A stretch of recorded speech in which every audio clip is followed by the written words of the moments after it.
Ռաֆը ուր ես երկորա զանգում եմ անասանելի ես։ Մնա այսօր որ ակիշներ շենքից։ Ըստ վերջի մի տարվա ստորիների ինքը ապրում է Ավան ծառավախտի փողոց։ Այն բալկոնից նկարել է հաստատ։ Ստորի Արինա իմիջ ստուդիոում է, արի մտանք։ Բայց ես մազերի ներկման եմ։ Ներքնեկում։ Այս սիրուն աղջիկա մազերի գույնի։ Ձեր ինչ գույն է կներեք։ Այս կոսմետոլոգի սենյակն է, հա, մինիմում մի հոգի հիմա գիտեմ, вообще կարիքը չունի կոսմետոլոգի։ Ռաֆո խայտարակ ես։ Սուս մնա արդեն ժպտացին ուզում է։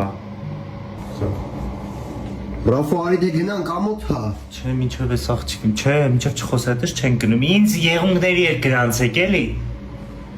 Իմիջալոս կներեք որ խանգարում եմ ձեզ, գիտեք չէ կարա կերացին բոտոքսել իրանց մոտ անեք, 10 տարվա փորձ ունեն, հաստատ լավ են անում։ Ձեզ պետք է։ Արա սաղի մոտ ասում ես մազերը խնամի, իրան վատ կզգա։ Մտածում ես տես կներ այդ նկատի չունեի, նկատի ունեի փորձը լավն այն ասլա